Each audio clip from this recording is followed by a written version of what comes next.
నమస్తే. ఇన్నాళ్ళు నన్ను సపోర్ట్ చేస్తూ, ఎంకరేజ్ చేస్తూ మీ ప్రేమని నాకు అందిస్తున్న ప్రతి ఒక్కరికి కృతజ్ఞతలు.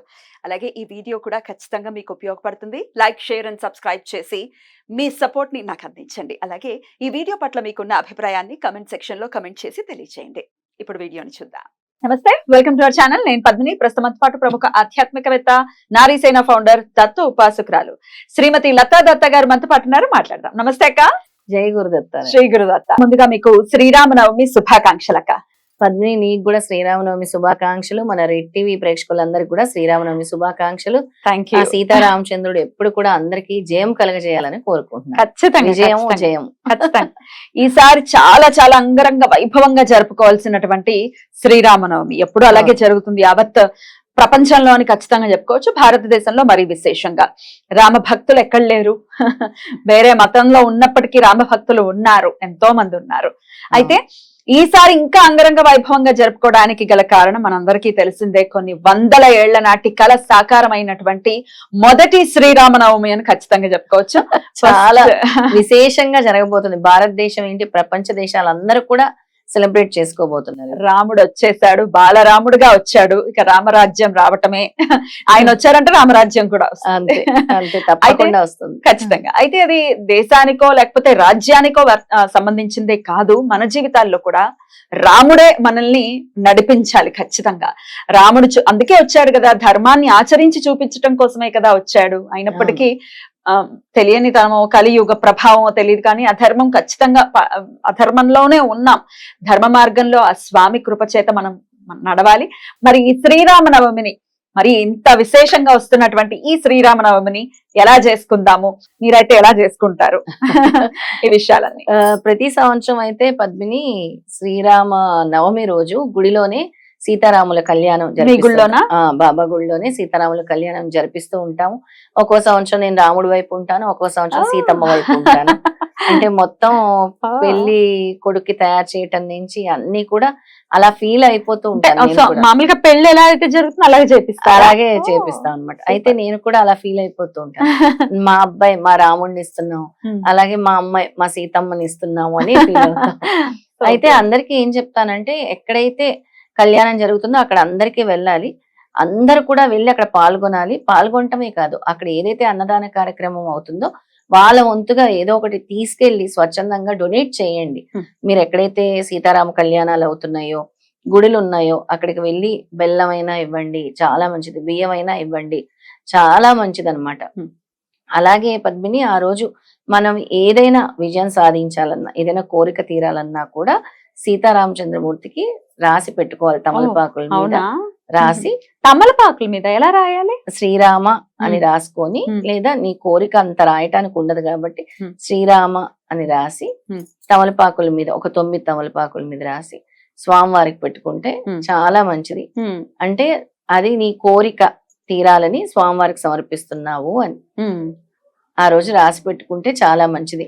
గుడికి వెళ్ళినప్పుడు కళ్యాణం జరిగిన చోట అక్కడైనా పెట్టుకోండి, లేదా మీ ఇంట్లో అయినా రాసి పెట్టుకోండి. సీతారాముల ఫోటో ప్రతి ఒక్కరి ఇంట్లో ఉంటుంది కదా, ఇంట్లో కూడా పానకం చేసుకుంటాము, చక్కగా కొబ్బరికాయ కొట్టుకుంటాం, నైవేద్యం పెట్టుకుంటాం. అలాగే ఆ రోజు రాముడికి సంబంధించిన స్తోత్రాలు అన్ని కూడా చదివితే చాలా మంచిది. లేదా శ్రీరామ జయ రామ జయ జయ రామ అనే నామం ఒక్కటి రోజంతా మీరు జపించినా కూడా అద్భుతమైన ఫలితాన్ని సీతారామచంద్రులు ఇస్తారు. ఎందుకు అంటే శ్రీరామ అనేది బీజాక్షరం అత్యంత శక్తివంతమైనది. అది అగ్ని బీజాక్షరం అని కూడా అంటారు.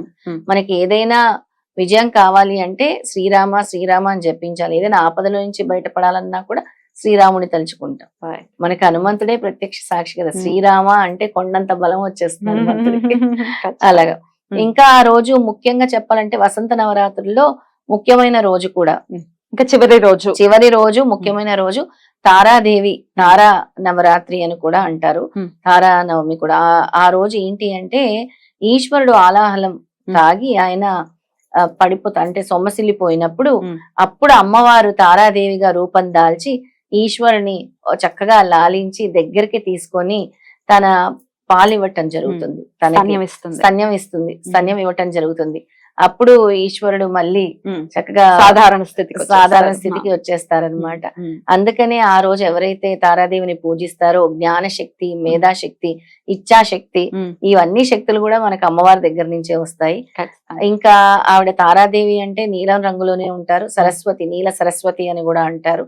ఆవిడని సరస్వతి దేవి స్తోత్రము మీరు చదువుకున్నా సరే, ఆవిడ రూపాన్ని మీరు అలా చూసి స్మరించుకున్నా సరే చాలా విశేషమైన ఫలితం మనకు అమ్మవారు ఇస్తారు. కానీ నాకు ఆశ్చర్యం అనిపిస్తుంది అక్క, దశమహావిద్యలు సరే అవి ఏ ఆచారాల్లో కొలుస్తున్నాం అనే విషయాన్ని పక్కన పెడితే ఉగ్ర రూపాలు అని మాట్లాడేస్తూ ఉంటారు. తారాదేవి ఇప్పుడు మీరు చెప్పినట్టుగానే ఒక తల్లి ప్రేమ ఎలా అయితే ఉంటుందో అలా ప్రేమించి లాలించి భర్తని మళ్ళీ ఆ అపస్మారక స్థితి నుంచి బయటపడేసింది అంటే ఆ తల్లి ప్రేమ కురిపించింది కదా. తల్లి ప్రేమ, వాత్సల్యం అక్కడ ఎక్కడుంది అక్క? ఇందులో రౌద్రం ఎక్కడుంది అసలు? అర్థం కానిటువంటి విషయం. సో తారాదేవిని కూడా మనం హాయిగా దండం పెట్టుకోవచ్చు కదా. తారాదేవిని కూడా చక్కగా ఆ రోజు పూజించుకోవచ్చు.